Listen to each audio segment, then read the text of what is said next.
seeing as how I write a food blog, I'd kind of like to talk about food. So I Let's do really it. like this first question that I supplied to you. If Sean Nittner were a food item at a buffet in an old town Las Vegas casino, what would you be? Or, any other kind of restaurant if you prefer. No, no, no, no, no. We're All right, staying. we're sticking with This it. is method. We're sticking to this. Sean would be the pyramid of cream cheese crab wontons that are like strangely like not really part of any food type. Like wontons may have a certain origin, but once you cram cream cheese and shrimp or cream cheese and crab into them, they're like, now this is just somebody's mad invention. Like nobody can claim ownership of the cream cheese wonton, but they're deep fried. They sometimes burn you when you bite into them because you don't realize that there's molten cream cheese in the center of them. But they are absolutely delicious, and you can just devour them. You can just keep keep chowing through them, and they are utterly unpretentious, which is an incredibly pretentious thing to say. I realize to say that I'm represented by something that's utterly unpretentious, but I feel that they are accessible to anyone, unless of course you have a lactose allergy or a crab allergy. But that's me. Right. Crab wontons. Crab wontons. I like it. Or, they might be from the nation of Philadelphia, China. Anyway, Yeah, that's where I think they came from. yeah, you got that, you got the cream cheese and the seafood up there sourcing, and then, yeah. Anyway, let's move on before I get myself in trouble somehow. It's your So it was a blog. You can great, say anything you yeah, like. yeah, I can do it, but that's why I don't want to get myself into trouble. There. So, anyway, it was a great move that you managed to get food trucks into the hotel parking lot to supply to cater for Big Bad Con in a way. And and I remember us talking back in 2012 that you wanted to do that, and it was kind of hard to negotiate. Are you allowed to say how you managed to pull off that negotiation? Oh, sure. Yeah, I badgered them. Um, no, so what happened? It went down in kind of a ridiculous way. It was really funny how it worked out.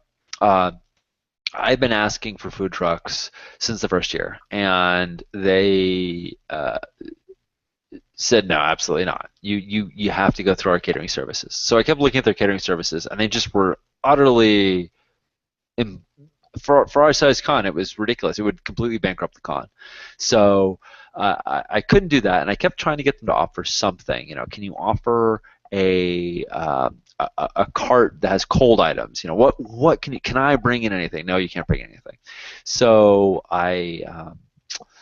what they did do every year was they offered me a custom menu where they discounted the restaurant items. The problem is the restaurant is quite expensive, so even at a discount, it doesn't feel like a good deal.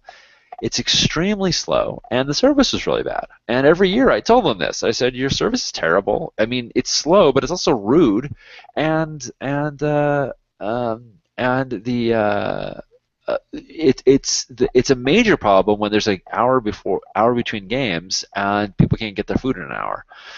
So I had been wrestling with the hotel regarding food since the very beginning, and the third year, 2013, I was resolved that I wouldn't be able to get food trucks, and it was.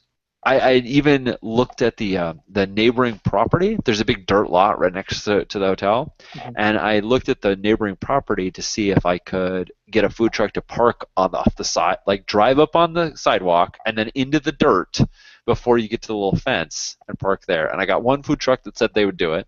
All the others were like, "You're crazy, man. I'm not parking on somebody's dirt." But even after they agreed to it, I did some research with Alameda County. Um, uh, the office that manages all the deeds to land, and I found out that land is owned by the Port of Oakland, but leased to the Hilton. So even if I were to do it there, the Hilton would be within their rights to kick us off. So I canceled it, and I put my head down, and I was going to cry. And then I think it was a week before the con. the general manager at the Hilton contacted me and said, we can't serve your folks at the bar, at the restaurant, because there's a Raiders game, and they're going to fill up the whole place. There's no way we can offer you food. And I'm like, how about food trucks? And he said, okay, you can have food trucks. So it was a frantic race to try and get food trucks because, again, the one I had I'd already dismissed, and he wasn't available. And Avery McDonough, bless her heart, she was staying with me, and I said, Avery, can you just call everybody on this giant list that I had made and everybody you can find and just see if anyone can come? And she did. She got us 2 food trucks, which was fantastic. And then last year, I just said, as soon as the year was up, I said, okay, guys, food trucks are great. I need them for next year. My guests will burn down the building if we don't have them, so they need to be in the contract. And so it just got grandfathered into the contract this year. So it was really a miserable way to go about getting it. As you can see, this is why I have mixed thoughts about working with hospitality service, but it's very difficult to come by. But it's been fantastic having them, and now it's sort of locked in. The deal is sealed at this point. Fantastic. That's one hell of a story, and I'm glad to get the scoop on that. I guess down to a much less dramatic issue. Do you cook a lot? Does your family cook a lot? Yeah. We Karen and I both try to eat pretty healthy, so we cook most of our meals. This is not really food blog worthy cooking, though, I have to say.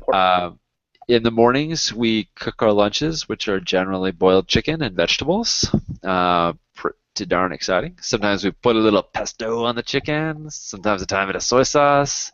But other than that, it's usually just plain boiled chicken. We make a lot of crock pot meals. A lot of those are throw a chicken plus some various flavoring into a crock pot for 8 hours, open it up, and it's delicious. And a lot of those crock pot recipes are very simple. They're 5-10 minutes of prep, chop it all up, throw it in there, and then when we get home, drain it off, maybe do a few minutes of additional work to prepare it, and we have a meal, and then that will go into our lunches in the next days, and that way when we get home, it's dinner's ready almost instantly. And besides that, we make a lot of salads, and we cook a lot of salmon.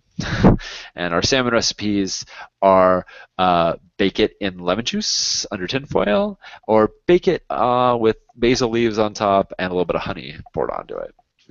Those are our sort of go-tos. Let's see. So I don't know if you've answered this already within that answer, but do you have a comfort food that brings you back or anything like that? I'm gonna do something that's not gonna look great on video, which is I'm gonna defer to my better half on this regard and ask her, do I have a comfort food? Do I have a comfort food? Yes, old-fashioned chocolate donuts There you go. and wet burritos. There you go. She has answered it. So the 2 things, neither of which I should be eating all the time, but the 2 things that do make me really happy inside are burritos, specifically wet burritos with like the sauce poured on them and cheese just all over them, and old-fashioned chocolate donuts. Not other kinds of chocolate donuts, not maple old-fashioned, just old-fashioned chocolate donuts. Yeah. Right. That makes me very happy, and makes a lot of problems seem less dire. Yes. Well, that's the point of comfort food. Not that they are there for you all the time. Some people might disagree, but they're there in a pinch. Yes, very much. Do you? It seems like you live a very healthy lifestyle, but do you cocktails, drinks of choice? Yeah. We try not to I try not to drink during the week. We normally try to reserve it for the weekends. But I think my favorite drink at the moment is yes, please, is Moscow Mule. We just got these as part of our registry. We just got these copper mugs, Oh, and lovely. we have some nice stone because they perspire a lot. We have some nice stone coasters, and I do. That's a really simple drink that I can even make it. It's that simple. Um, that I enjoy quite a bit. We also had at our wedding, we had two specials, which were quite nice. I'm gonna have to ask Karen what they were. One was bourbon and spiced apple cider, and the other one was honey whiskey, lemon, and ginger ale.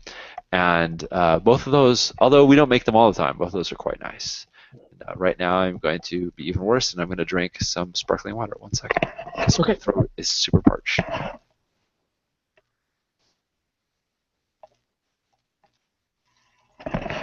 And I'm back. Okay. Welcome back. Have you seen my recipe for the Molotov mule, actually? I haven't. Tell me what's in a Molotov mule. Okay. So it's basically the same thing as a Moscow mule, but instead I take a handle of vodka. Well, it's not the whole handle of vodka in a in a Molotov mule. That'd be explosive for different reasons. But I take an habanero, I dice it Uh-huh. up super fine, I throw it in the handle for 5 days, strain it out, and then use just like uh, just like that into the Moscow Mule, and then So, you have so a it's a habanero infused vodka. vodka. Yes. Wow. Wow, I could seriously get into that. I love me some habaneros. So, um, yeah, Yeah, we've I got think some I'm. vodka to spare. Yeah, you should absolutely give it a try. I'll shoot you a link after this. And Thank you. That sounds great. Sounds okay. fantastic. All right, we're coming up on the end here, so a couple finishing up questions. Sure. So it's a good time for you to give a plug on the Evil Hat. So is business going well with